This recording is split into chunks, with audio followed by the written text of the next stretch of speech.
So the next part of the graphs is graphs of circle, ellipse and rectangular hyperbola. ठीक है, ये क्यों पढ़ाए जा रहे हैं, कहाँ पे यूज़ होंगे, आगे चल के आप जब मैग्नेटिज्म पढ़ोगे या फिर इलेक्ट्रोस्टैटिक्स पढ़ोगे, इलेक्ट्रिक फील्ड और मैग्नेटिक फील्ड में पार्टिकल्स के पाथ की बात होगी, या फिर मैकेनिक्स में भी बहुत जगह पार्टिकल की ट्रेजेक्ट्री या उनके ट्रेस्ड पाथ की बात की जाएगी, तो वो इक्वेशन देख के ही हमें पता चलेगा कि उसका पाथ किस तरीके का होगा. ठीक है, और कुछ जगहें ऐसी भी होंगी जहाँ पे हम डायरेक्टली फील करके, फिजिक्स को फील करके, समझ के कि पार्टिकल का मोशन कैसा होगा, डायरेक्टली अपने को नज़र आ जाएगा कि पार्टिकल इसी रास्ते पे चलेगा. तो वो सारी चीज़ें देख के भी अपने डेफिनेटली बहुत जगह ट्रेजेक्ट्री बता पाएंगे, बट इक्वेशन की हेल्प से भी हमें उसका ट्रेजेक्ट्री बताना आना चाहिए. तो किस तरीके से यूज़ करेंगे इस चीज़ का, उसकी बात करेंगे हम. ठीक है, सबसे पहले हम स्टार्ट करते हैं ग्राफ्स ऑफ सर्कल से. ठीक है, तो सबसे पहले तो सर्कल की इक्वेशन की बात कर लेते हैं. ठीक है, सबसे पहले स्टैंडर्ड इक्वेशन ऑफ सर्कल की अगर मैं बात करूं तो इसको बोलते हैं centre radius form. Centre radius, अच्छा रेडियस की स्पेलिंग गलत होगी, centre radius form of equation of circle. तो वो क्या होती है, x माइनस एच का whole square plus y minus k का होल स्क्वायर बराबर 1. ठीक है, यहाँ बराबर a स्क्वायर. ठीक है, या फिर a स्क्वायर भी क्यों, इसको r स्क्वायर बोल देते हैं, r स्क्वायर. ठीक है, यहाँ पे ऐसा बोलेंगे कि वेयर h कोमा k, ये जो h कोमा k आए ये कोऑर्डिनेट्स बन गए किस चीज़ के, r the coordinates of centre of the circle. ठीक है, एंड आर क्या है यहाँ पे, r is the radius of the circle. ठीक है, यानी कि अगर एक वेरिएबल x और एक वेरिएबल y, ठीक है, x और y में यदि मुझे इस तरह की कोई इक्वेशन लिखी नजर आए, तो ये जो h और k लिखे हुए हैं, तो इसको अगर मैं h कोमा k लिखूं तो ये coordinate of the centre of circle बन जाएंगे, और r जो लिखा होगा सामने वो रेडियस ऑफ द सर्कल हो जाएगा. कहने का मतलब क्या हुआ कि मान लिया, अच्छा चलो एक सेकेंड, मान लिया मेरे पास ये x एक्सिस है और ये y एक्सिस है. ठीक है, तो x एक्सिस पे मैंने x को ही लिया हुआ है, y एक्सिस पे y को ही लिया हुआ है. तो अगर मैं इसको प्लॉट करना चाहूँ तो जहाँ पे h कोमा k क्या है, कोई भी रियल नंबर्स है, कोई भी रियल नंबर्स, जैसे मान लिया 2 हो सकता है, 3 हो सकता है, इस तरीके से. तो यहाँ पे h कोमा 3 कोई भी एक पॉइंट होगा.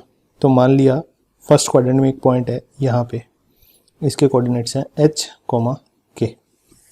ठीक है, अब इस h कोमा k पे यदि मैं r रेडियस का एक सर्कल ड्रॉ करूँ, ठीक है, मान लिया इस तरीके से यहाँ पे एक सर्कल ड्रॉ कर दिया हमने, इस सर्कल का रेडियस मान लिया हमने r यूनिट है. ठीक है, तो इस सर्कल का इक्वेशन किस तरीके से लिखेंगे, इस तरीके से. ठीक है, क्या मतलब हुआ, एक बार और समझा देता हूँ एग्जाम्पल लेके. मान लिया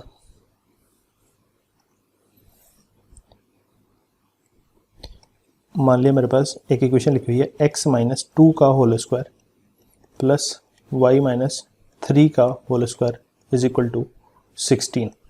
ठीक है, तो यहाँ पे h का काम 2 कर रहा है और k का काम 3 कर रहा है. ठीक है, तो इसका मतलब सर्कल के सेंटर के कोऑर्डिनेट्स क्या हो जाएंगे, सेंटर हो जाएगा 2,3 और सर्कल की रेडियस क्या हो जाएगी, रेडियस हो जाएगी 4. तो यानी अगर मैं इस सर्कल को प्लॉट करूं तो किस तरीके का दिखेगा, x एक्सिस पे x को, y एक्सिस पे y को लेना है. तो सबसे पहले 2,3 पॉइंट लोकेट किया, मान लिया ये 1 है, ये 2 है, 1 2 3, तो यहाँ पे कहीं पे 2,3 पॉइंट लाया करेगा. ठीक है, इसके ऊपर अब अपने को क्या चाहिए, r बराबर 4 यानी 4 रेडियस का सर्कल चाहिए। तो अपने को पता है ये डिस्टेंस 3 है ना, यहाँ से यहाँ तक की, बिकॉज ये डिस्टेंस 3 है तो ये वाली डिस्टेंस भी 3 होगी। तो 3 से 1 यूनिट और नीचे चला गया मान लिया यहाँ तक, तो ये सर्कल का रेडियस हो जाएगा। तो पक्का सर्कल कुछ ऐसा सा दिखेगा आपको,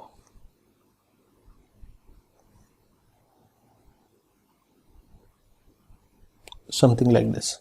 ठीक है, इस सर्कल का रेडियस कितना हो जाएगा, 4 यूनिट। तो इस सर्कल का इक्वेशन ऐसे दिया जाएगा, x माइनस 2 का whole square plus y minus 3 का होल स्क्वायर इक्वल टू 16। ठीक है, अगर कोई इसको सिंप्लीफाई करके ओपन करे तो इस होल स्क्वायर को खोलूँगा मैं, तो मेरे पास आएगा x square minus 4x plus 4, इसको खोलूँगा तो मेरे पास आएगा Y square minus 6y plus 3 का स्क्वायर 9 इक्वल टू 16। ठीक है, तो मेरे पास बचेगा एक्स स्क्वायर वाले टर्म को पहले लिख लिया, फिर वाई स्क्वायर वाले को लिखा इसके साथ, plus y square minus 4x minus 6y, फिर ये 4 और ये 9 मिल गए कितने हुए 13, इस 13 को भेज दिया दूसरी साइड। ठीक है, इन दोनों को दूसरी साइड भेजा तो मेरे पास बचा 16 माइनस 13, तो बचेगा 3। ठीक है, तो इस 3 को भी लेफ्ट हैंड साइड पे ले आऊँगा तो मेरे पास बचेगा -3 बराबर 0। तो इसी सर्कल का इक्वेशन इस फॉर्मेट में भी लिख सकते हैं। ठीक है, तो अगर इस फॉर्मेट की कोई चीज़ लिखी हो जिसमें x और y दोनों पे डबल पावर आ रही हो और सिंगल पावर भी आ रही हो और एक कांस्टेंट टर्म आ रहा होगा, तो इस फॉर्मेट का कोई भी इक्वेशन लिखा होगा तो वो एक सर्कल का इक्वेशन होगा। चाहे तो ऐसे लिखा हो, चाहे ये जो ऊपर मैंने फॉर्मेट लिखा है इस फॉर्मेट में लिखा हो, तो भी वो सर्कल का ही इक्वेशन लिखा हुआ है। तो यानी इस फॉर्मेट में लिखा है तो सर्कल का सेंटर देख के सीधा बता सकते हैं, उसका रेडियस देख के बता सकते हैं। ठीक है, अच्छा और एग्जांपल ले लेते हैं एक दो। मान लिया मेरे पास लिखा हुआ है x प्लस 1 का whole square plus y minus 2 का whole square is equal to 9। तो यहाँ पे बिकॉज मुझे यहाँ माइनस चाहिए था, यहाँ पे प्लस आ गया, तो मैं इसको कैसे ट्रीट कर लूँगा, x माइनस -1 का whole square plus y minus 2 का होल स्क्वायर बराबर 9 की जगह लिख दूंगा 3 का स्क्वायर। तो अब यहाँ पे h का काम किसने किया, -1 ने, k का काम किसने किया, 2 ने, रेडियस का काम किसने किया, 3 ने। तो सर्कल का सेंटर हो गया -1, 2 और रेडियस हो गई 3 यूनिट्स। तो अगर मैं प्लॉट करूँ इसको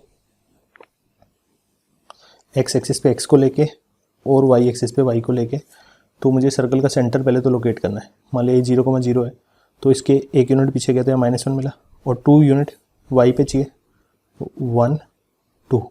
तो ये जो पॉइंट आएगा इसके जस्ट ऊपर, इसके जस्ट सामने ये वाला पॉइंट होगा -1, 2, ये सर्कल का सेंटर होगा।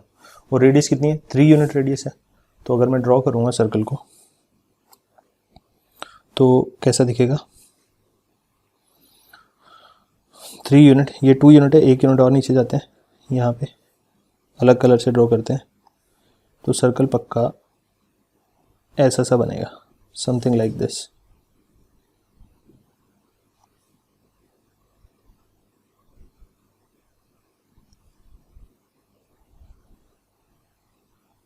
ये हमारा सर्कल होगा। ठीक है, आई होप आपको बात समझ में आ गई। इस तरह का सर्कल बनेगा। इस सर्कल की अगर आप रेडियस देखोगे तो ये जो रेडियस होगी ये 3 यूनिट होगी, चाहे इधर देख लो, चाहे इधर देख लो, चाहे इधर देख लो, ये भी 3 यूनिट होगी, ये भी 3 यूनिट होगी। किधर से भी देख सकते हो आप, इस तरीके से प्लॉट कर सकते हो। और यदि आपको पहले से प्लॉट करके दे दिया जाए तो भी आप सर्कल का इक्वेशन बता सकते हो। जैसे किसी ने बोला ये पॉइंट है 1,0, ठीक है, और यहाँ पे एक सर्कल ड्रॉ किया गया है, इस तरीके का है। ठीक है, तो कोई बोले इस सर्कल का इक्वेशन लिखो, ये मान लिया x एक्सिस है और ये y एक्सिस है। अब कोई बोले ये सर्कल है, इस सर्कल का इक्वेशन बताओ, तो बोलूँगा इसका सेंटर देखो पहले, तो ये इसका सेंटर है c, उसके कोऑर्डिनेट है -1,0। तो इसका मतलब ये तो मुझे पता चल गया कि x -1 का होल स्क्वायर प्लस y -0 का होल स्क्वायर बराबर रेडियस का स्क्वायर। अब रेडियस कितनी ये नहीं पता, तो उसके लिए आपको ये वाला पॉइंट या ये वाला पॉइंट में से कुछ एक दिया होना चाहिए या फिर आपको रेडियस दी होनी चाहिए।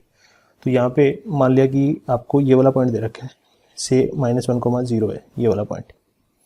तो अब सोचो कि अगर ये डिस्टेंस 1 यूनिट है और ये डिस्टेंस भी 1 यूनिट है, क्योंकि ये वाला पॉइंट -1 वाला है, ठीक है।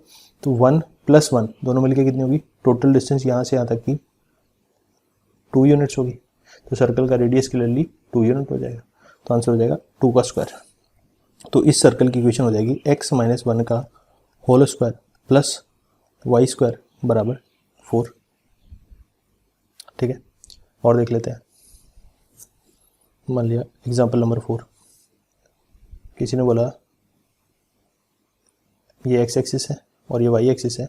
एक ऐसा सर्कल है जिसका सेंटर जो है वो ओरिजिन पे है, यहाँ पे 0,0 पे, और यहाँ पे वो मान लिया 2,0 पे कट कर रहा है। ठीक है, तो सेंटर अगर 0,0 तो h भी 0 हो गया, k भी 0 हो गया। तो सर्कल की इक्वेशन पक्का ऐसी होनी चाहिए, x - 0 का होल स्क्वायर प्लस y - 0 का होल स्क्वायर बराबर रेडियस कितना हो गया, यहाँ से यहाँ तक के डिस्टेंस अपने को दिख रहा है 2 यूनिट है, तो 2 का स्क्वायर। तो x - 0 का स्क्वायर तो क्या बना, x square plus y square बराबर 4। तो अब देखो यहाँ से एक इंटरेस्टिंग चीज़ सामने आई कि जिस सर्कल का सेंटर ओरिजिन पे होगा उसमें एक्स स्क्वायर वाली टर्म आएगी, एक वाई स्क्वायर वाली टर्म आएगी और एक सिर्फ कांस्टेंट टर्म आएगी। मतलब जैसा कि पीछे देखा था हमने, एक्स वाली टर्म नहीं आएगी इसमें और वाई वाली टर्म नहीं आएगी, मतलब ये वाली टर्म और ये वाली टर्म नहीं आएगी। सीधा सीधा x square plus y square बराबर समथिंग इस तरह की इक्वेशन आ जाएगी किस सर्कल की, जिस सर्कल का सेंटर ओरिजिन पे होगा। यानी एग्जाम्पल नंबर 5, अगर किसी ने आपको बोला x square plus y square बराबर 25, ये कौन सा सर्कल है, ये वो सर्कल है जिसका सेंटर तो कहाँ पे है 0,0 पे है और उसकी रेडियस कितनी है 25 का रूट लिया तो यानी 5 यूनिट। तो इसका मतलब अगर मैं इसको प्लॉट करूं तो जो सर्कल आएगा वो ऐसा कोई सर्कल आएगा। हालांकि ये सर्कल जैसा नहीं दिख रहा है बट अज्यूम कर लो, ठीक है। ऐसा सा एक सर्कल आएगा, वाई एक्सिस एक्स एक्सिस, और इस सर्कल का जो सेंटर है वो 0,0 पे होगा और इसका रेडियस जो है ये डिस्टेंस ये 5 यूनिट होगा। यानी ये वाला पॉइंट कितना होगा 5,0। कोई पूछे ये वाला पॉइंट कितना होगा -5,0। कोई पूछे ये पॉइंट कितना होगा 0,-5। ये वाला पॉइंट 5 यूनिट ऊपर तो 0,5, इस तरीके से। तो ये बेसिक सा आइडिया आपको होना चाहिए कि सर्कल की सेंटर रेडियस फॉर्म में सर्कल इक्वेशन कैसी दिखती है। तो दो तरह की इक्वेशन देखी हमने सर्कल में, ठीक है। तो पहली तो हमने देखी सेंटर रेडियस फॉर्म, यानी x - h का स्क्वायर प्लस y - k का स्क्वायर बराबर r स्क्वायर, ठीक है। दूसरी हमने देखी कि इसी में अगर सेंटर ओरिजिन पे हो जाए तो x square plus y square बराबर रेडियस का स्क्वायर। तीसरी हमने बोली general form x square plus y square plus some कोई कांस्टेंट, उस कांस्टेंट को हम जनरली 2g लिखते हैं, 2gx plus 2fy plus c बराबर 0, ठीक है। मतलब 2g की जगह आप कोई और कांस्टेंट भी लिख सकते हो, 2g 2f और c की जगह आप abc भी लिख सकते हो। यानी अगर आपको इस फॉर्मेट का इक्वेशन दिखे x square plus y square plus ax plus by plus c बराबर 0, तो ये भी सर्कल का इक्वेशन है, ठीक है। ये 2g और 2f क्यों यूज़ किया है, ये फिजिक्स में इसका कोई ज़्यादा काम नहीं है हालांकि, बिकॉज यहाँ पे -g और -f जो है एक सर्कल, इसी सर्कल के सेंटर के कोऑर्डिनेट्स होते हैं, तो इसलिए 2g और 2f यूज़ करते हैं। वो मैथमेटिक्स में उसका ज़्यादा यूज़ है, फिजिक्स में उसका कोई खास काम नहीं है। तो आप यहाँ पे कोई भी कांस्टेंट a मान के चल सकते हो तो चलेगा। बस आपको तो यही पहचानना है कि ये सर्कल का इक्वेशन लिखा हुआ है, सिर्फ आपको देख के ये पहचान आनी चाहिए, ठीक है। पैराबोला में भी स्क्वायर वाले टर्म आते हैं। पैराबोला की इक्वेशन में बस ये है कि उनमें से किसी एक वेरिएबल पे स्क्वायर नहीं आता। अगर ऐसा लिखा हो ना x square plus 2x plus 2y plus 3 बराबर 0, तो उसमें अब x वाला टर्म भी आया, y वाला भी आया, कांस्टेंट टर्म भी आया, पर स्क्वायर वाले टर्म में किसी एक वेरिएबल का स्क्वायर है तो ये पक्का पैराबोला होगा। यदि एक्स स्क्वायर और वाई स्क्वायर दोनों वाले टर्म आ जाते तो भी ये सर्कल का इक्वेशन होता।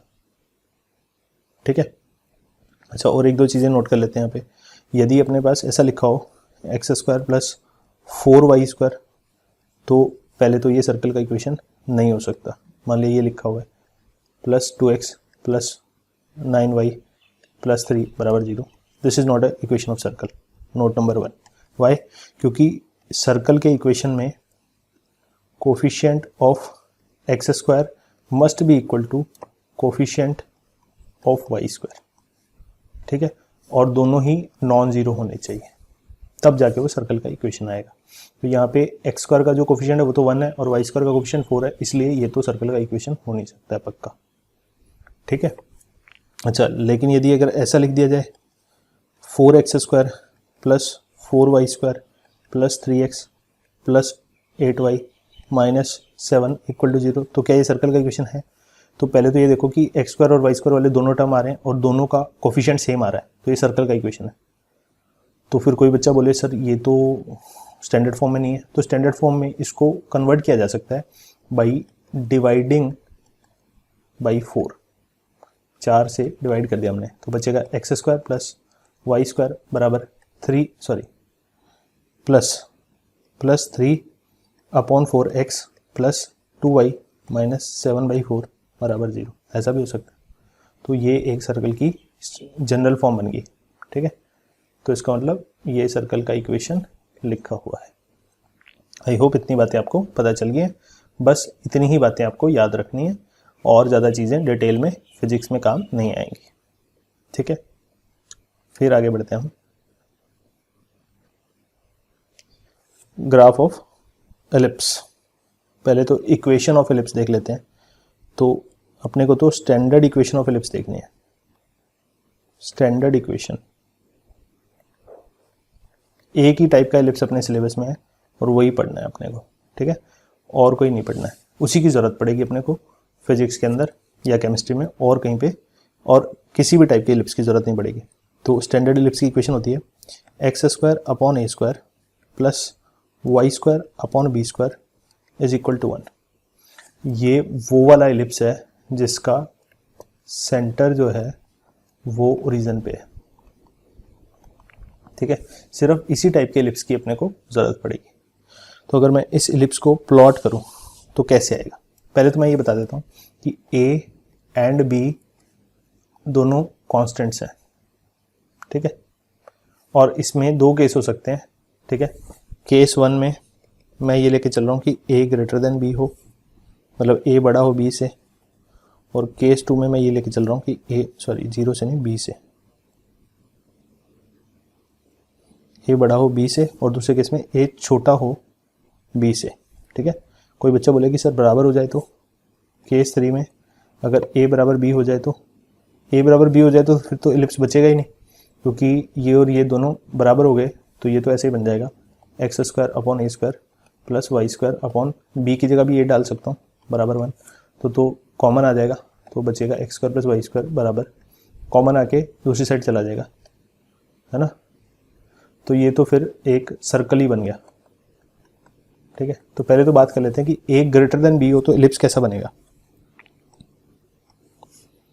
मान लिया मैंने एक्सेस बना लिए, एक्स एक्सिस पे एक्स को, वाई एक्सिस पे वाई को लिया, तो इस इक्वेशन को, ये जो इक्वेशन लिखी हुई है ये एक्स और वाई में एक रिलेशन को रिप्रेजेंट कर रही है, और एक रिलेशन का अगर मैं ग्राफ प्लॉट करूँ तो कैसा दिखेगा, इस वाले रिलेशन का ग्राफ पर्टिकुलरली अगर ए बड़ा है बी से तो वो ऐसा दिखेगा।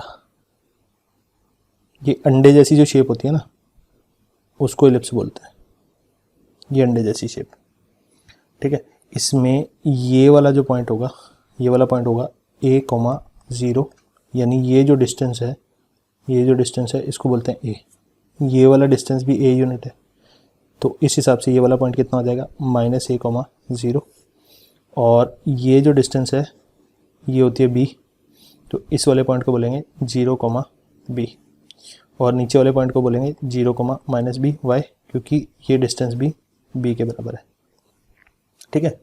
अच्छा, इन पॉइंट्स के नाम रख देता हूँ। इस पॉइंट का नाम कैपिटल ए रख दिया, इस पॉइंट का नाम कैपिटल बी रख दिया, सॉरी चलो एक सेकेंड, अलग कलर से लिखता हूँ मैं। मान लिया मैंने इस पॉइंट का नाम कैपिटल ए रख दिया, इस पॉइंट का नाम ए डैश रख दिया, इस पॉइंट का नाम मैंने बी रख दिया और इस पॉइंट का नाम बी डैश रख दिया।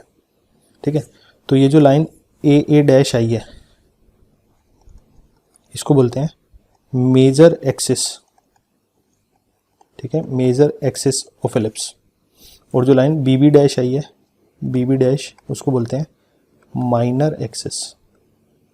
ठीक है, तो माइनर एक्सिस का जो आधा होगा वो ए होगा, सॉरी मेजर एक्सिस का जो आधा होगा वो ए होगा, तो इसको बोलते हैं सेमी मेजर एक्सिस। तो ए क्या है? Length of semi major axis. ठीक है, length of semi major axis. और बी क्या है?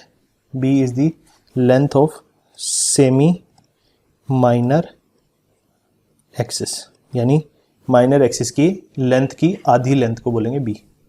ठीक है, इस चीज़ को रिप्रेजेंट करती हैं इस ग्राफ में ए और बी, ध्यान रखना। तो ए अगर बड़ा होगा तो ये वाली डायमेंशन क्लियरली बड़ी होगी, और अगर बी बड़ा होगा तो ये वाली डायमेंशन बड़ी हो जाएगी। कैसे? सेकंड केस में देखते हैं। अगर बी बड़ा हो गया तो बी बड़ा हो गया तो मैं प्लॉट करके दिखाता हूँ आपको कैसा दिखेगा। एक्स एक्सिस, वाई एक्सिस, और इसी इलिप्स को यदि मैं प्लॉट करूँ, ठीक है, मान ले चलो इसी कलर से प्लॉट कर देते हैं, तो वो वर्टिकल इलिप्स बन जाएगा ऐसा सा। ठीक है, पॉइंट्स के कोऑर्डिनेट अभी भी वही होंगे, 0, बी ही होगा। ये वाला पॉइंट 0, माइनस बी ही होगा, ये वाला पॉइंट a, 0 ही होगा, ये वाला पॉइंट माइनस a, 0 ही होगा। अभी इस वाले को माइनर एक्सिस बोलना चालू कर देंगे। किसको? जो छोटा हो गया, यानी ए डैश इस केस में माइनर एक्सिस हो गया। और ये जो b और नीचे वाले पॉइंट को b डैश बोला, तो b डैश जो आया ये वर्टिकल वाला, ये इसको अपने मेजर एक्सिस बोलना चालू कर देंगे। ठीक है, तो ये जो लेंथ होएगी ये b होएगी, ये जो लेंथ होएगी ये a होएगी, ये वाली लेंथ भी a, ये वाली लेंथ भी b। ये जो सेंटर है ये सेंटर हमेशा ओरिजिन पे होगा 0, 0। इसका भी सेंटर कहाँ है? 0, 0। तो ये इस टाइप की इक्वेशन हमेशा उस इलिप्स की इक्वेशन होगी जिसका सेंटर ओरिजिन पे होगा। ठीक है, और एक्सेस कोऑर्डिनेट एक्सेस के ऊपर होंगे। ठीक है, अगर a बड़ा होगा तो मेजर एक्सिस एक्स एक्सिस पे होगा और माइनर एक्सिस वाई एक्सिस पे होगा, और अगर a छोटा होगा b से तो फिर मेजर एक्सिस वाई एक्सिस पे होगा, माइनर एक्सिस एक्स एक्सिस पे होगा। तो इस तरह की शेप को इलिप्स बोलते हैं। और आप क्लियरली सोच सकते हो कि अगर a और b बराबर हो जाएं तो इस फिगर को देख के भी आप बता सकते हो कि फिर तो ये सर्कल जैसा दिखेगा। तो फिर अगर मैं प्लॉट करूँगा तो ये क्लियरली a और b बराबर कर दूँ तो ये सर्कल ही बन जाएगा। तो एलिप्स अगर बनाना है तो a और b अलग अलग होंगे। ठीक है, एलिप्स में ही अगर मैं a को बराबर करके अप्रॉक्सीमेशन कर दूं तो फिर वो सर्कल में कन्वर्ट हो जाएगा। तो एलिप्स की अपने को सिर्फ स्टैंडर्ड इक्वेशन पढ़नी है, तो कुछ एग्जांपल से आपको समझा देता हूँ। मान लिया एग्जांपल नंबर 1, किसने बोला plot x²/4 plus y²/9 is equal to 1। ये एक एलिप्स का इक्वेशन लिखा हुआ है। तो कोई बोले इसको प्लॉट करो, तो अगर मैं इसको प्लॉट करूंगा तो कैसा दिखेगा? पहले मैंने एक्सिस बना लिया, एक्स एक्सिस, वाई एक्सिस। तो क्लियरली मुझे दिख रहा है कि a का वैल्यू जो है वो 2 है और b का वैल्यू 3 है, क्योंकि ये लिखा हुआ है b² और ये लिखा हुआ है a²। तो a² 4 है तो a कितना हो गया? 2। तो आप क्लियरली ये देख सकते हो कि यहाँ पे 3 यूनिट पे काटा और यहाँ पे 2 यूनिट पे काटा, 2, 3। यहाँ पे भी 2 यूनिट पे काटा और यहाँ पे नीचे भी मान लिया यहाँ 3 यूनिट पे काटा। तो एलिप्स कैसा सा बनेगा? इस तरीके का ये एलिप्स बन जाएगा हमारा। सेंटर तो हमें पता ही है कि इस फॉर्मेट का कोई भी इक्वेशन लिखा हो तो सेंटर तो हमेशा ओरिजिन पे ही होगा 0,0 पे। तो कोई बोले कि मेजर एक्सिस की लेंथ कितनी होगी, तो मेजर एक्सिस की लेंथ हमेशा 2b होगी यहाँ पे, और माइनर एक्सिस की लेंथ हमेशा 2a होगी। तो यहाँ पे क्लियरली ये 6 हो जाएगी और माइनर एक्सिस की लेंथ 4 हो जाएगी। हालांकि फिजिक्स में कोई नहीं पूछेगा, फिजिक्स में इतना ही काम है देख के आपको पहचानना है कि ये एलिप्स की इक्वेशन है। कोई इस फॉर्मेट का कोई भी इक्वेशन लिख दिया तो ये एलिप्स का इक्वेशन हो जाएगा। ठीक है, हाँ एक गलती आप कर सकते हो, वो गलती है कि अगर आपके पास ये लिखा है x²/4 माइनस y²/9 बराबर 1, ये लिखा गया तो कोई बच्चा इसको एलिप्स बोल दे तो ये गड़बड़ हो जाएगी। This is not an ellipse. Ellipse में यहाँ पे प्लस का साइन होता है। ठीक है, बीच में प्लस होता है, दोनों टर्म प्लस के होते हैं, एक्स स्क्वायर वाला टर्म भी और वाई स्क्वायर वाला टर्म भी, मतलब दोनों टर्म्स का साइन सेम होना चाहिए, ठीक है, तभी इलिप्स होगा। अगर साइन अलग अलग हो जाए दोनों टर्म्स का, ये वाला टर्म नेगेटिव ये वाला टर्म पॉजिटिव हो गया, तो ये हाइपरबोला हो जाएगा, ठीक है। मतलब फॉर एग्जांपल बता देता हूँ, जैसे फॉर एग्जांपल किसी ने बोला पहचानो कि ये इलिप्स है या हाइपरबोला है, तो अगर किसी ने बोला एक्स स्क्वायर अपॉन 3 के आगे माइनस लगा दिया प्लस वाई स्क्वायर अपॉन 4 बराबर 1, तो मेरा आंसर होगा दिस इज हाइपरबोला। क्यों हाइपरबोला? क्यों? शॉर्टकट में एच भी लिखा है हाइपरबोला, मतलब क्योंकि एक्स स्क्वायर वाला टर्म नेगेटिव है और वाई स्क्वायर वाला टर्म पॉजिटिव है, दोनों का साइन अलग अलग हो गया, तो ये हाइपरबोला होगा। इक्वेशन नंबर 4, यदि किसी ने बोला minus x square upon 3 minus y square upon 2 बराबर 1, तो ये क्या होगा? ये पक्का क्या ये एलिप्स होगा? तो उसका आंसर है कि no, this is neither ellipse, एक second, NEITHER, neither ellipse nor hyperbola. ये कैसे पता चला? क्योंकि अगर मान लिया मैंने दोनों तरफ माइनस से मल्टीप्लाई कर दिया तो ये इक्वेशन किस में कन्वर्ट हो जाएगी? ये इक्वेशन मान लिया इसमें कन्वर्ट हो जाएगी x square upon 3 plus y square upon 2 बराबर -1, ठीक है। या फिर मैंने क्या किया, इस माइनस को उठा के, ये जो माइनस है इस माइनस का क्या किया मैंने, इस माइनस को यहाँ लगा दिया और यहाँ लगा दिया। अब सोचो कि अगर ये एलिप्स का इक्वेशन होता तो ए स्क्वायर बराबर 3 -3 हो जाता और बी स्क्वायर -2 हो जाता। क्या ये कभी हो सकता है? ए स्क्वायर बराबर 3 -3 और बी स्क्वायर बराबर -4 तो नॉट पॉसिबल है। ऐसा क्यों? क्योंकि स्क्वायर किसी चीज़ का कभी भी नेगेटिव नहीं हो सकता है। फिर कोई बोले कि फिर ये किस चीज़ का इक्वेशन है, तो मेरा आंसर है कि ये तो किसी भी चीज़ का इक्वेशन नहीं है। यदि आप इसको प्लॉट करना चाहोगे, जब आप इसको प्लॉट करने लगोगे तो आपको कोई भी पॉइंट ही नहीं मिलेगा। आप चेक करो, मतलब जनरली हमने प्लॉट, एक तरीका तो यही होता है ना हमेशा प्लॉट करने का, एक तो ये कि आपको बता दिया कि ऐसा शेप होता है, याद रखो, इस तरह प्लॉट करते हैं। दूसरा जो बचपन में करते आ रहे थे, हमेशा से ही सीखा है आपने कि पॉइंट प्लॉट करो, एक्स की एक वैल्यू डालो तो वाई की एक वैल्यू मिलेगी, फिर एक्स की दूसरी वैल्यू डालो, वाई की दूसरी वैल्यू मिलेगी, ऐसे एक एक करके पॉइंट्स ढूंढते रहो और उन पॉइंट्स को ज्वाइन कर दो। फिर ज्वाइन करोगे तो जो शेप मिलेगा वही आपका रिक्वायर्ड शेप होगा। तो यहाँ से हम एक बारी वो चीज़ चेक करके देखते हैं नेक्स्ट पेज पे चल के। मान लिया मेरे पास लिखा हुआ है minus x square upon 3 minus y square upon 2 बराबर 1, ठीक है। तो मैंने क्या किया, पुट x बराबर 0, ठीक है। मैंने x की जगह 0 डाल दिया, मतलब कोई भी एक वैल्यू डाल सकते हैं, माइनस वाई स्क्वायर अपॉन 2 बराबर 1, क्योंकि यहाँ 0 डालने पे तो ये पूरा टर्म 0 हो गया, तो मेरे पास बचा वाई स्क्वायर अपॉन 2 बराबर 1, यहाँ से आया वाई स्क्वायर बराबर -2। तो अगेन यहाँ से अगर मैं y का वैल्यू निकालूँ तो वो अनडिफाइंड आ गया। क्यों? क्योंकि y का वैल्यू तो आएगा ना प्लस माइनस रूट ऑफ -2, और रूट ऑफ -2 तो कोई रूट के अंदर नेगेटिव नंबर, तो this is no such number, ऐसा तो कोई नंबर लाइन पे एग्जिस्ट ही नहीं करता, ठीक है, एग्जिस्ट ऑन नंबर लाइन। तो ऐसा तो कोई रियल नंबर है ही नहीं है, मतलब नेगेटिव नंबर का रूट लेने पे क्या आएगा वो तो हमें पता ही है ना, तो वो तो हम आयोटा वेटा इमेजिनरी नंबर कुछ बोलते हैं उसको, तो ये तो कोई रियल नंबर ही नहीं है। तो इसका मतलब y की तो कोई रियल वैल्यू आई ही नहीं। तो इसका मतलब है कि अगर हम प्लॉट करना चाहेंगे तो x बराबर 0 के करस्पॉन्डिंग हमें कोई y ही नहीं मिला। तो अगर y ही नहीं मिला तो अगर मैं x एक्सिस और y एक्सिस वाले प्लेन पे प्लॉट करना चाहूँगा तो मुझे तो कोई पॉइंट ही नहीं मिलेगा। तो इसी तरीके से आप x की 0 के अलावा और वैल्यूज डाल के देखो, हर जगह y का कोई वैल्यू रियल वैल्यू मिलेगा ही नहीं आपको। इसका मतलब है कि कोई पॉइंट ही नहीं मिल रहा।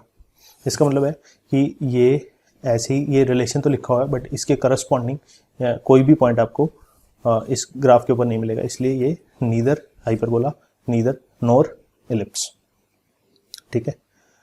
यदि ऐसा लिखा होता minus x square upon 3 minus y square upon 2 बराबर -1, तो ये एलिप्स हो जाता। कैसे? क्योंकि फिर ये माइनस माइनस कट जाता, तो अपने पास बचता है x square upon 3 plus y square upon 2 बराबर 1। अब तो ये एलिप्स का इक्वेशन लिखा हुआ है, ठीक है। आई होप आपको बात समझ आ गई। तो यहीं पे मैंने साथ साथ आपको ये भी बता दिया कि अगर दोनों के साइन अलग अलग हो तो ये पक्का हाइपरबोला ही बनेगा। ठीक है, अच्छा अगर साइन सेम हो तो ध्यान रखना कि कट के सब जगह प्लस बन जाना चाहिए तभी इलिप्स बनेगा। अगर कट के सब जगह प्लस नहीं बन रहा है तो फिर वो इलिप्स भी नहीं होगा और हाइपरबोला भी नहीं होगा। और यदि एक्स स्क्वायर और वाई स्क्वायर वाले टर्म के साइन अलग अलग हैं तो फिर वो हमेशा ही हाइपरबोला होगा। ठीक है, कैसे? मैंने बोला कि यदि आपके पास ये लिखा हुआ है x square upon 3 minus y square upon two बराबर 1, तो ये हाइपरबोला है। ठीक है, यदि आपके पास ये लिखा हुआ है x square upon 3 plus y square upon 2 और यहाँ एक माइनस लगा हुआ है बराबर 1, तो ये भी एक हाइपरबोला है। क्यों? क्योंकि इस टर्म और इस टर्म के साइन अलग है तो ये हमेशा ही हाइपरबोला आएगा। अगर आपके पास ये लिखा हो x square upon 3 minus y square upon 2, 3 और 2 की जगह कुछ और भी हो सकता है, ये तो मैं बार बार एक ही एग्जाम्पल से समझा रहा हूँ ताकि आपको समझ आए।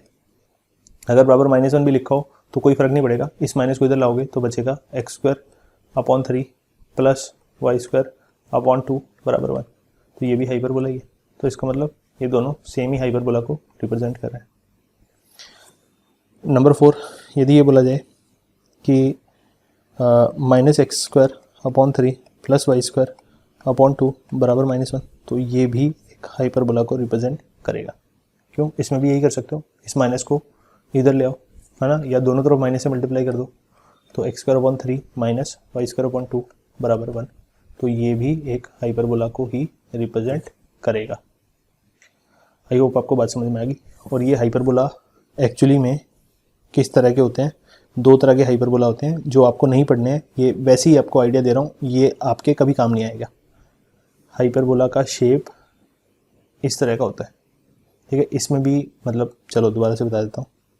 ये जो ग्रीन वाले हैं ये तो एक्सेस हैं, ये एक्स एक्सेस और ये वाई एक्सेस है। इसमें हाइपरबोला सिर्फ ये वाला है, ये जो 2 आपको येलो कलर के दिख रहे हैं। ठीक है, और मैंने एक जगह बताया भी था हाइपरबोला, हर हाइपरबोला के 2 एसिम्पटोट होते हैं। तो एसिम्पटोट इस वाले हाइपरबोला में एक तो ये वाली लाइन होगी और एक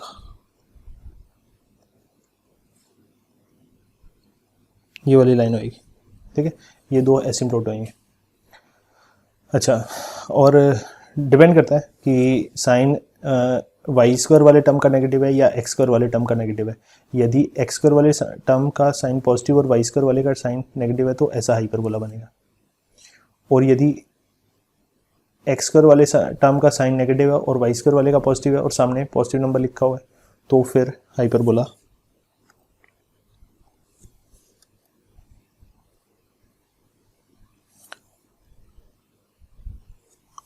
ऐसा बनेगा। कोई बच्चा पक्का ये सोच सकता है कि सर ये तो 2 पैराबोला हो गए, तो उसका आंसर है कि नहीं, दीज आर नॉट 2 पैराबोलास। ठीक है, पैराबोला आपको देखने में हो सकता है लगे कि ऐसा ही होता है, but these are not actually parabolas. ठीक है, ये अपवर्ड ओपनिंग और डाउनवर्ड ओपनिंग पैराबोला नहीं है, याद रखिएगा, ये पैराबोला नहीं है, दीज आर नॉट पैराबोलास। तो पता कैसे चलेगा कि ये पैराबोला है या हाइपरबोला? पता सिर्फ इक्वेशन देख के पता चलेगा। डायरेक्टली अगर आपको ऐसे फिगर शेप बना दिया जाए, कोई बोले ये क्या है, तो हो सकता है ये हाइपरबोला का शेप हो सकता है पैराबोला हो। आप डायरेक्टली देख के नहीं बता सकते हो जब तक आपको इक्वेशन नहीं पता। ठीक है, तो लगभग एक जैसे ही दिखते हैं पर आप देख के नहीं बता सकते। और एक बात, हाइपरबोला में कई बार एक ही ब्रांच बना, इसकी 2 ब्रांच होती है हमेशा, तो हाइपरबोला की यदि एक ही ब्रांच बनाई जाए तो भी उसको पैराबोला नहीं बोलोगे, तो भी उसको हाइपरबोला ही बोलेंगे। जैसे रेक्टेंगुलर हाइपरबोला के केस में हमने एक ब्रांच बनाया था और बोला था स्टिल है तो ये रेक्टेंगुलर हाइपरबोला ही, और ये 2 हाइपरबोला नहीं है, ये पूरा, ये वाला पूरा एक ही हाइपरबोला है, इसी की 2 ब्रांचेज हैं। सिमिलरली ये वाला पूरा एक ही हाइपरबोला है, इसी की 2 ब्रांचेज हैं। ठीक है, ये मैं क्यों अलग से नहीं पढ़ा रहा हूँ, क्योंकि इसका ज़्यादा काम नहीं है, बस आपको इक्वेशन पहचान में आनी चाहिए कि अगर एक्स स्क्वायर और वाई स्क्वायर वाले टर्म का साइन अलग अलग है, कोफिशिएंट चाहे अलग अलग हो जाए, साइन अलग अलग है तो ये हाइपरबोला होगा। साइन सेम है और तीनों टर्म्स का साइन पॉजिटिव है तो एलिप्स होगा। और अगर साइन भी सेम है और दोनों के कोफिशिएंट भी सेम है, देखना, तो फिर वो सर्कल हो जाएगा। अगर यहाँ पे भी 3 और यहाँ पे भी 3 लिखा होता और यहाँ पे प्लस लिखा होता तो ये फिर सर्कल बन जाता, क्योंकि उस 3 को उधर भेज देते हम। ठीक है, तो इस तरीके से हम पता कर सकते हैं। अच्छा, जो हमारे सिलेबस में है, जो हमारे काम आएगा ज़्यादातर, वो है रेक्टेंगुलर हाइपरबोला। उसमें क्या करते हैं, इसी हाइपरबोला को इस तरीके से बना देते हैं कि ये वाला एसिम्प्टोट और ये वाला एसिम्प्टोट परपेंडिकुलर हो जाते हैं, तो ये 90 डिग्री का एंगल हो जाता है। और यहाँ पे अभी ये जो एंगल है, ये theta can be any angle, theta can be any angle. Asymptotes के बीच में एंगल कुछ भी हो सकता है, 0 डिग्री से लेके 180 डिग्री तक कुछ भी हो सकता है, ठीक है। और यदि थीटा का वैल्यू 90 हो जाए तो उस हाइपरबोला को बोलते हैं रेक्टेंगुलर हाइपरबोला, ठीक है। इफ थीटा बराबर 90 डिग्री यानी एसिम्प्टोट्स के बीच का एंगल 90 डिग्री हो जाए तो hyperbola is called rectangular hyperbola. याद रखिए वाली बात, ठीक है। तो फिर उसके बाद रेक्टेंगुलर हाइपरबोला की बात कर लेते हैं। ऑलरेडी वैसे तो बता चुका हूँ, एक जगह y बराबर 1/x टाइप का ग्राफ बनाओगे तो रेक्टेंगुलर हाइपरबोला बनेगा।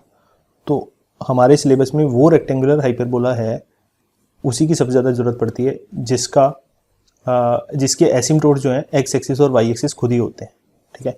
तो एक तो यही हो गया y बराबर 1/x, तो इसकी दो ब्रांचेस बनती हैं, एक ब्रांच इधर और एक ब्रांच इधर, ठीक है। इसी को यदि आप 45 डिग्री से ऐसे रोटेट कर दो तो आपको वही वाला हाइपरबोला मिल जाएगा, ठीक है, जो आपने वहाँ पे देखा था, ऐसा वाला, ठीक है। अगर आप इसी को ऐसे रोटेट कर दो 45 डिग्री पे, ठीक है, तो उसका इक्वेशन ये वाला होता है। अच्छा, ज़रूरी नहीं है कि सिर्फ यही वाला इक्वेशन हो, there can be more equations. जैसे अगर किसी ने लिखा y बराबर 4/x, तो इसका शेप अगर बनाओगे, अगर आप यहाँ पे भी x और y के बीच में ग्राफ बनाओगे तो उसका शेप भी ऐसा ही आएगा, ठीक है। एग्जाम्पल नंबर 2, यदि आपके पास लिखा हो y बराबर 3/x, तो भी उसका ग्राफ ऐसे ही बनेगा, ठीक है। यदि आपके पास लिखा हो y बराबर 2081/x, कोई भी कांस्टेंट, एनी कांस्टेंट, ठीक है, और 121/x और 1.414/x या फिर 3/2x, ऐसा कुछ भी लिखा हो, तो इन सब का ग्राफ हमेशा इसी शेप का आएगा, ठीक है। फिर इसी बात को ऐसे भी बोल सकते हैं, यदि आपके पास लिखा हो एक्स वाई बराबर कोई कांस्टेंट, ठीक है, अगर ऐसा हो, तो अगर x और y के बीच में ग्राफ बना जाए तो graph between x and y will always represent hyperbola.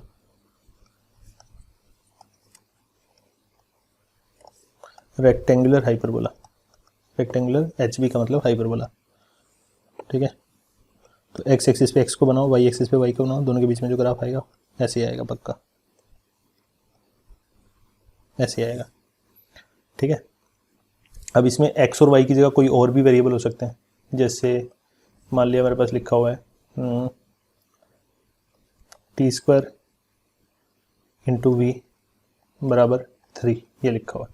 तो मुझे ग्राफ किसके किसके बीच में बनाना है, मान लिया मुझे v और t² के बीच में ग्राफ बनाना है, तो इससे x का काम करा लिया, इससे y का काम करा लिया, तो दोनों के बीच में जो शेप आएगा वो ऐसे ही आएगा, रेक्टेंगुलर हाइपरबोला ही आएगा, ठीक है। और देख लेते हैं, किसी ने बोला ln x into ln y बराबर 5, तो मुझे अगर दो चीज़ों का प्रोडक्ट कांस्टेंट है तो मुझे उन दोनों चीज़ों के बीच में ग्राफ चाहिए। मान लिया मुझे ln x और ln y के बीच में ग्राफ चाहिए, तो इसको x की तरह ट्रीट करो क्योंकि मैंने x एक्सिस पे ये ले लिया, इसको y की तरह ट्रीट करो क्योंकि मैंने y एक्सिस पे ये ले लिया, तो इन दोनों के बीच में जो ग्राफ बनेगा तो वो हमेशा एक रेक्टेंगुलर हाइपरबोला ही बनेगा, ठीक है। मतलब दो चीज़ों का प्रोडक्ट यदि कांस्टेंट हो या फिर दो चीज़ें एक दूसरे के इन्वर्सली प्रोपोर्शनल हो तो उन चीज़ों के बीच में हमेशा ग्राफ रेक्टेंगुलर हाइपरबोला बनेगा। मान लिया मेरे पास एक डब्बा है ठीक है, और एक दूसरा डब्बा है, ठीक है, ठीक है, इसको मैंने बोल दिया डब्बा 1 और इसको बोल दिया डब्बा 2, ठीक है। इन दोनों डब्बों का प्रोडक्ट हमेशा कांस्टेंट आ रहा है, मान लिया कुछ 5 आ रहा है, ठीक है। तो इन दोनों डब्बों के बीच में चाहे मैं x और y डाल दूँ, चाहे मैं इन दोनों डब्बों के बीच में 3x एंड 7y डाल दूँ, चाहे मैं इन दोनों डब्बों के बीच में x² एंड y² डाल दूँ, ठीक है, चाहे मैं इन दोनों डब्बों के बीच में sin x and cos x डाल दूँ, cos y डाल दूँ, ठीक है। वेरिएबल अलग अलग लेने, वेरिएबल सेम नहीं लेना। मान लिया मैंने sin x and cos y डाल दिया, डब्बा बड़ा बना देते हैं थोड़ा, ठीक है। तो इन सब के बीच में, मतलब मैं कह रहा हूँ बेसिकली आप यहाँ पे डब्बा 1 रखो, डब्बा 1, और y एक्सिस पे आप रखो डब्बा 2, ठीक है, डब्बा 2। तो इन दोनों डब्बों के बीच में अगर आप ग्राफ बनाओगे तो हमेशा रेक्टेंगुलर हाइपरबोला ही आएगा। इन डब्बों के अंदर चाहे कुछ भी लिखा हो, बस दो अलग अलग वेरिएबल होने चाहिए, वेरिएबल सेम नहीं होना चाहिए, ठीक है। मेरे ख्याल से आपको बात समझ में आ गई है, ठीक है, इस तरीके से। अच्छा, एक और बात, अगर ये कांस्टेंट जो है ये पॉजिटिव हो तभी ऐसा शेप बनेगा, और अगर ये कांस्टेंट नेगेटिव हो जाए तो क्या होगा, ठीक है।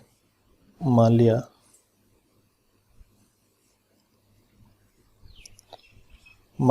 मेरे पास लिखा हुआ है x y is equal to -4, तो इस बार ये बन जाएगा y is equal to -4 upon x. याद करो मैंने y इक्वल टू -1/x का ग्राफ सिखाया था आपको, कि बस ये जो ग्राफ है, ठीक है, इसी का मिरर इमेज बन जाएगा, मतलब इस वाले का मिरर इमेज नीचे बन जाएगा और इस वाले का मिरर इमेज ऊपर बन जाएगा, ठीक है। तो ओवरऑल ग्राफ कैसे बनेगा, इसका मिरर इमेज ये वाला बन गया और इस वाले का मिरर इमेज ऊपर बन गया, ठीक है। तो बस इतना सा ही अंतर होगा माइनस से, नीचे वाले का मिरर इमेज ऊपर, ऊपर वाले का नीचे, नीचे वाला ब्रांच ऊपर, ऊपर वाला नीचे। तो ये इस ग्रीन वाले को मिटा दूं अगर मैं, क्योंकि ये ग्राफ का पार्ट नहीं है, तो ऐसे ही समझाने के लिए बनाया था। ये जो ग्राफ बना ये y इक्वल टू -1/x का है, तो कोई बोले इनका ग्राफ कैसा बनेगा, तो वो भी ऐसा ही बनेगा, ठीक है। शेप ऐसा ही होगा, थोड़ा बहुत ऊपर नीचे आगे पीछे हो सकता है, बट शेप ऐसे ही बनेगा, और पोजीशन भी इसी तरह से होगी कि आगे जाके x एक्सिस और y एक्सिस दोनों ब्रांचेस के लिए एसिम्प्टोट्स का काम करेंगे, इनफाइनाइट पे जाके इनको टच करेंगे। और एग्जांपल देख लेते हैं। मान लिया अगर अपने को दिया हो 3x² कोमा y² बराबर 8, ठीक है, बराबर से -8, ठीक है। तो मुझे x² एंड y² के बीच में ग्राफ बनाना है, तो मैं इसी तरह से ट्रीट कर सकता हूँ इसको कि x² डॉट y² बराबर 3 को उधर भेज दो -8/3। तो फिर से मैं इसको ऐसे ट्रीट कर सकता हूँ y² is equal to some negative constant times 1/x²। तो ये और ये इनवर्सली प्रोपोर्शनल है, तो अगेन दोनों के बीच में कैसा ग्राफ बनेगा, यहाँ मैंने x² लिया, यहाँ मैंने y² लिया, तो ग्राफ पक्का ये वाला मिरर इमेज वाला रेक्टेंगुलर हाइपरबोला बनेगा, ठीक है। इस शेप का नाम रेक्टेंगुलर हाइपरबोला होगा जब दो चीज़ें एक दूसरे के इनवर्सली प्रोपोर्शनल होंगी, सिर्फ और सिर्फ तभी। अदरवाइज कहीं कोई बच्चा ये e⁻x का जो ग्राफ बनाया था इसको रेक्टेंगुलर हाइपरबोला बोल रहा हो, नहीं, गलत है। हमने log x का ग्राफ बनाया था, वो भी ऐसा सही दिख रहा था, इसको रेक्टेंगुलर हाइपरबोला बोल रहा हो, ये भी गलत है, नहीं बोल सकते हो, ठीक है। रेक्टेंगुलर हाइपरबोला आप ग्राफ को खाली देख के नहीं बता सकते हो, ग्राफ की इक्वेशन देख के आप बता सकते हो। अगर इक्वेशन इसी फॉर्मेट का है कि x² और y² एक दूसरे के इनवर्सली प्रोपोर्शनल है, तो दोनों के बीच में ग्राफ पक्का रेक्टेंगुलर हाइपरबोला होगा। और यदि x और y दोनों एक दूसरे के इनवर्सली प्रोपोर्शनल है, तो दोनों के बीच में ग्राफ हमेशा रेक्टेंगुलर हाइपरबोला होगा। यदि दो चीज़ें एक दूसरे के इनवर्सली प्रोपोर्शनल हैं, या फिर ऐसा बोल लो कि इनवर्सली प्रोपोर्शनल बोलना, या फिर दोनों का प्रोडक्ट कांस्टेंट हो, तो हमेशा दोनों के बीच में ग्राफ हमेशा रेक्टेंगुलर हाइपरबोला ही बनेगा। आई होप आपको इतनी बात समझ में आ गई है। तो this is all about graphs, इतनी बातें आपको याद रखनी है। इसके अलावा और ज़्यादा डेप्थ में अपने को फिजिक्स में कभी भी ज़रूरत नहीं पड़ेगी। अगर किसी बच्चे ने यहाँ तक लेक्चर 1 से लेक्चर कितने लेक्चर हो गए हैं, ये 6-7 अप्रॉक्सीमेटली 7-8 लेक्चर हो गए हैं। तो जितने मैंने लेक्चर बताए हैं, ये पढ़ाए हैं ग्राफ्स के, अगर ये सारे लेक्चर 1 से 7-8 लेक्चर तक 1 बाई 1 सेम ऑर्डर में लगाए हैं जिस ऑर्डर में मैंने पढ़ाए हैं या अपलोड किए हैं, तो आई बेट कि फिजिक्स, केमिस्ट्री, बायोलॉजी कहीं पे भी किसी भी तरह का ग्राफ आएगा तो आपको दिक्कत नहीं आएगी, गारंटी से बोल सकता हूँ ये बात, ठीक है। और यदि इसके अंदर किसी बच्चे को डाउट्स रह गए हो तो फिर फॉर डाउट्स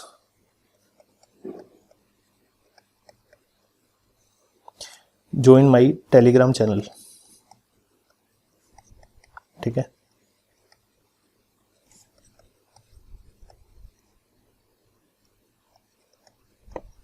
मेरा टेलीग्राम चैनल का लिंक है @गुरजीत अग्रवाल, GURJEETAGARWAL, कहीं पे भी स्पेस नहीं देना है आपको, ठीक है। ये आप टेलीग्राम के सर्च बॉक्स में टाइप करना, ठीक है। ये आप टाइप करोगे कहाँ पे, टेलीग्राम के सर्च बॉक्स में, ठीक है। तो आपको मेरा चैनल मिल जाएगा, गुरजीत सर फिजिक्स चैनल के नाम से होगा। तो उस पर हमारा ये लोगो बना होगा, मेरी डीपी लगी होगी ये लोगो की, आप बोला चैनल ज्वाइन कर सकते हो। उस चैनल में डिस्कस में जाओगे ना, जब आप डिस्कस पे क्लिक करोगे, बॉटम पे राइट हैंड साइड पे नीचे डिस्कस लिखा होगा, जब आप डिस्कस पे क्लिक करोगे तो you will reach into my group. तो उस ग्रुप में अपने डाउट्स पोस्ट कर सकते हो, फोटोग्राफ्स खींच के पोस्ट कर सकते हो, या टाइप करके, या ऑडियो रिकॉर्डेड मैसेज की तरह डाउट पूछ सकते हो। वहाँ पे मैं सबको रिप्लाई करता हूँ, जब भी मेरे को टाइम मिलता है मैं जाके बच्चों के डाउट्स देखता हूँ, डिस्कशन करता हूँ, कोई चैप्टर के अंदर डाउट रह गया हो वो भी बताता हूँ। प्लस उसके अलावा और क्या करता हूँ, जो मैंने ये पूरा थ्योरी पढ़ाया है यहाँ पे, ये पीपीटी है पूरा, इस पीपीटी का पीडीएफ फॉर्मेट में नोट्स, पीडीएफ फॉर्मेट नोट्स पूरा का पूरा जितना मैंने पढ़ाया यहाँ पे एज इट इज़ आपको उस ग्रुप में और मेरे चैनल में अपलोड कर दिया जाएगा, ठीक है। तो वहाँ पे जाके आप डाउनलोड कर सकते हो, आपको पूरा एज इट इज़ जितना मैंने पढ़ाया सारा का सारा, सारे स्लाइड्स आपको अवेलेबल हो जाएंगे, ठीक है।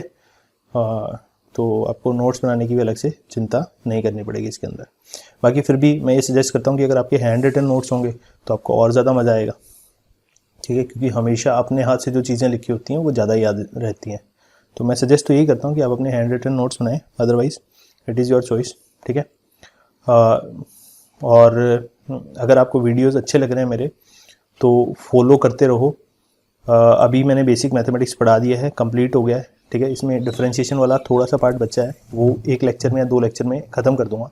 उसके बाद हम काइनेमेटिक्स स्टार्ट करने वाले हैं 11th का टॉपिक, और इलेक्ट्रोस्टैटिक स्टार्ट करने वाले हैं 12th का टॉपिक, ठीक है। तो ऑलमोस्ट पैरेलल ही चलाऊंगा, एक लेक्चर उसका आएगा, एक लेक्चर उसका आएगा, तो दोनों टॉपिक साथ में चलाएंगे। जो बच्चे 11th के लिए बार बार बोल रहे हैं कि सर प्लीज़ काइनेमेटिक्स स्टार्ट करो, तो अभी हो जाएगा काइनेमेटिक्स स्टार्ट, ठीक है। और जो बच्चे बार बार बोल रहे हैं कि सर इलेक्ट्रोस्टैटिक स्टार्ट करो, तो उनकी भी बात मैंने सुन ली है, आपका इलेक्ट्रोस्टैटिक्स अभी अपलोड करना चालू कर दूंगा मैं, ठीक है।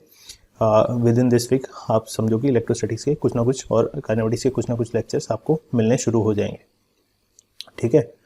और दूसरा, बहुत सारे बच्चे ये सवाल पूछते रहते हैं कि सर किस ऑर्डर में, किस सीक्वेंस में पढ़ाई करें, और कहाँ से पढ़ाई करें, कहाँ से थ्योरी पढ़ें, कहाँ से क्वेश्चन लगाएं। तो मैं आपको ये बोल रहा हूँ कि अभी तक जितना मैंने थ्योरी पढ़ाया है, इसको, इसके अंदर जितने क्वेश्चन मैंने दिए हैं उस थ्योरी को पढ़ो, और वो क्वेश्चन जो मैंने स्लाइड्स के अंदर डाले हैं सिर्फ उतने क्वेश्चन प्रैक्टिस करो बेसिक मैथमेटिक्स में। तो उसके अलावा आपको अलग से कोई भी क्वेश्चन प्रैक्टिस करने की ज़रूरत नहीं है, उसी को आराम आराम से अच्छे से समझ के लगाओ, एक एक बात को समझ के। इनिशियली हमेशा धीरे चलना होता है, स्टार्टिंग में मैंने इसलिए धीरे धीरे पढ़ाया ताकि आप लोग हर एक चीज़ को करेक्ट ऑर्डर में ऑलरेडी अपने ग्रुप में भी बता चुका हूँ। सबसे पहले वेक्टर्स पढ़ना है, फिर ट्रिग्नोमेट्री पढ़ना है, फिर ग्राफ्स पढ़ने हैं, फिर डिफरेंशिएशन इंटीग्रेशन पढ़ना है, ठीक है। जब ये खत्म हो जाएगा फिर उसके बाद काइनेमेटिक्स स्टार्ट करना है या फिर इलेक्ट्रोस्टैटिक्स स्टार्ट करना है। 11th और ड्रॉपर के बच्चे काइनेमेटिक्स स्टार्ट करेंगे, 12th के बच्चे इलेक्ट्रोस्टैटिक्स से स्टार्ट करेंगे। और उसके अलावा जब आप उसके नोट्स की बात कर रहे हो कि कहाँ से नोट्स लें, तो नोट्स की तो कोई ज़रूरत नहीं पड़ेगी, जितना मैंने क्लास में पढ़ा दिया उसके बाहर कोई चीज़ नहीं आएगी, ठीक है। मोर देन सफिशेंट होगी। थोड़ा बहुत हो सकता है मैं एक्स्ट्रा चीज़ कोई बता दूं, बट कम चीज़ कोई नहीं बताई जाएगी। मतलब कोशिश ये की जाएगी कि एक्स्ट्रा भी नहीं पढ़ाया जाएगा, ऑप्टिमम अमाउंट ऑफ चीज़ें जो आपके एग्ज़ाम में पूछी जाएंगी सिर्फ उतना ही। पूरे सिलेबस को ध्यान में रख के वीडियोज़ बनाए जा रहे हैं।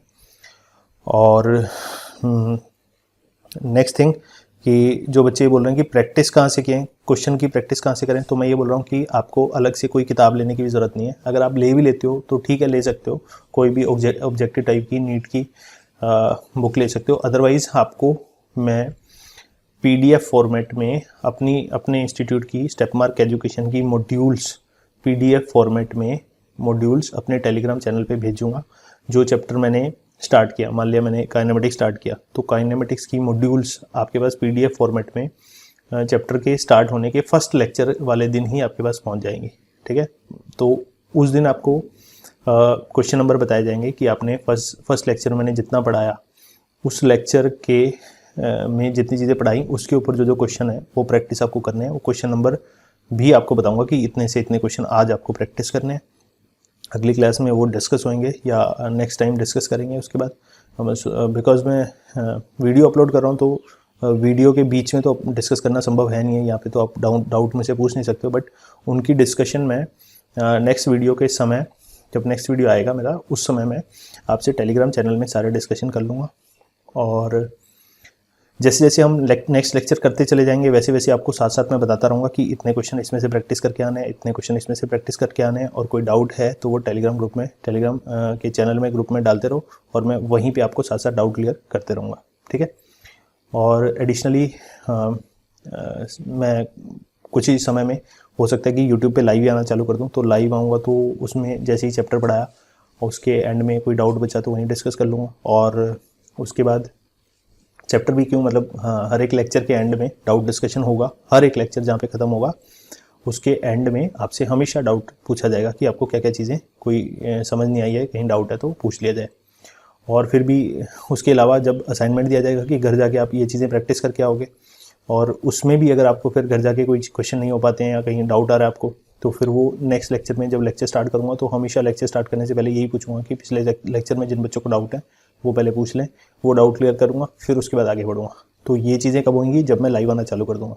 तो अभी लाइव आने पर थोड़ी टेस्टिंग वगैरह चल रही है, और जैसे ही लाइव वाला सिस्टम सेट हो गया तो पक्का लाइव आना चालू कर दूँगा।